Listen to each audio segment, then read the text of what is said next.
Será que um coach pode misturar outras técnicas com coaching ou ele corre o risco de descaracterizar sua prática profissional? Essa é uma dúvida que muitas pessoas têm. Eu sou Maurício de Freitas, eu sou Coach Master Trainer Internacional, sou certificador de profissionais em coaching, represento uma associação internacional no Brasil. E hoje eu vou responder nesse vídeo essa pergunta que muitas pessoas me fazem. Pode misturar ou não? Todas as vezes que alguém me pergunta isso, eu tenho que responder, depende. Existem técnicas que combinam perfeitamente com o combo de coaching. Respeitam as diretrizes, as premissas básicas do que é fazer um processo de coaching. Agora, existem algumas técnicas que violam completamente e aí descaracteriza totalmente, já não é mais coaching se a gente fizer. Vou dar um exemplo para vocês. Um coach ele não tem o papel de avaliar, não tem o papel de fazer uma avaliação e uma análise do seu coach e dar um parecer sobre ele. Não. Pelo contrário, o que um coach faz? Ajuda o cliente a se conhecer, se autoavaliar, se entender a partir de perguntas e da interação com o coach. Vamos supor que o coach descobriu aí uma técnica que ele quer usar como ferramenta de coach, que é uma técnica de avaliação, em que ele aplica a técnica e depois faz um perfil do cliente, avalia ele em detalhes. Com certeza já fugiu das diretrizes do que é fazer coaching com alguém. Então aí não vai dar certo. Outro tipo de técnica que não vai combinar nem um pouquinho com o nosso pacote de coaching, que vai descaracterizar completamente, por exemplo, seria usar uma técnica de autoajuda, em que o coach acaba virando uma espécie de professor, instrutor de autoajuda, que diz quais comportamentos o seu coach tem que ter. Isso não é papel do coach fazer. O coach ajuda o coach a definir, sim, quais são as decisões, ações, comportamentos que ele quer ter, e não dar uma formulinha fácil de autoajuda para que ele reproduza.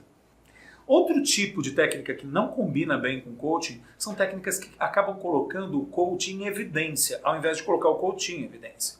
Às vezes o coach fica muito ativo e fica ele sendo o agente de transformação principal e não o coach. Vou dar um exemplo para vocês. Nós temos uma técnica na programação neurolinguística, na verdade é um modelo completo de mudança, muito poderoso e muito positivo. Ele até pode ser usado em coaching, mas só de um jeito específico para não descaracterizar a prática de coaching. O nome dele é prestidigitação linguística. Prestidigitação mesmo que mágica. Então é como se fosse uma mágica com as palavras. Quando a gente aprende esses padrões de mudança de crenças, mudança de pensamento, que são realmente como mágica com palavras, que fazem com que você, numa palestra, por exemplo, modifique as crenças, a maneira de pensar de uma plateia inteira. A gente aprende a intervir diretamente. Eu vou lá e falo algumas coisas que são altamente persuasivas e que convencem a pessoa. Eu não posso usar isto de forma alguma desse jeito em coaching. Agora, é útil eu conhecer e saber como usar de uma outra maneira. Olha só que interessante. Sabendo esses padrões, que são 14 padrões diferentes de persuasão, eu posso transformar esses padrões de persuasão em perguntas que façam com que a pessoa seja capaz de fazer mudança de pensamento.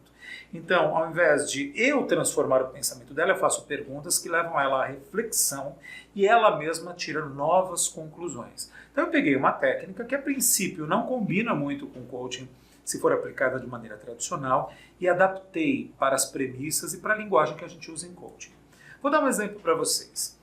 Existe, dentro desses padrões que eu chamei de prestidigitação linguística, um padrão que é ajudar a pessoa a perceber as consequências negativas de um determinado estilo de pensamento que ela está adotando. Então eu posso chegar para a pessoa e falar assim, olha, se você continuar pensando dessa maneira, você vai ter esta e esta consequência. E isso é persuasivo, porque ela percebe, nossa, eu não estava pensando nessa consequência desse pensamento, eu não quero isso. Então ela começa a se desapegar daquela maneira de pensar.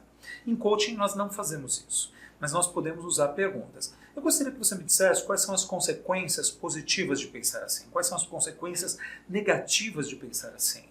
Então, o que você acha que seria o melhor estilo de pensamento para garantir que você chegue à sua meta? E assim a pessoa, ela própria, vai fazendo a mudança nas crenças e na maneira dela de pensar com as minhas perguntas. Eu não faço uma intervenção direta, eu faço uma intervenção através de perguntas. Aí sim. Então, ferramentas ou técnicas que eu vou utilizar dentro de coaching, elas têm que estar adaptadas às necessidades, à maneira de trabalhar do coaching. Não posso aplicar de uma forma que descaracterize. Vou dar outro exemplo. Uma técnica que não poderia ser utilizada é uma técnica terapêutica que vai mexer com um trauma de passado em que eu vou regredir uma pessoa para a infância. Coaching é sobre o presente, sobre o futuro, sobre ajudar uma pessoa a extrair o melhor de si, a expressar suas melhores qualidades, características, a vencer. Nós ajudamos um coach, um cliente, a ou seguir o caminho do campeão, que é alguém que supera a si mesmo e supera outras pessoas e vence, ou seguir o caminho do herói, que também é alguém que supera a si mesmo, vence e que ainda abençoa um número muito grande de pessoas com sua realização. Então, eu não estou ali focado em resolver problemas, traumas, situações do passado.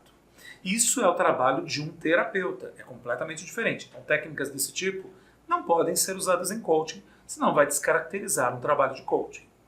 Resumindo, um coach pode sim misturar outras técnicas dentro de um processo de coaching, desde que essas técnicas não firam as diretrizes e não descaracterizem o processo. Aí tudo bem, está liberado. Se por um acaso for uma técnica que tem um caminho muito diferente, veio de uma outra metodologia, tem que ser adaptada para se adequar ao processo. Espero que você tenha gostado desse vídeo. Quero lembrar para você que ele faz parte da série O que é a profissão de coach. Então tem muitos outros vídeos muito especiais nessa série respondendo perguntas que eu tenho certeza que você tem e que ainda não foram respondidas. Aproveite, acompanhe os outros vídeos. Lembrando a você que todas as quartas-feiras tem vídeo novo no canal. Então clique aí no sininho, garanta para você receber todas as notificações, estar por dentro e a gente sempre ficar conectado. Foi um prazer estar aqui com você e até o próximo vídeo.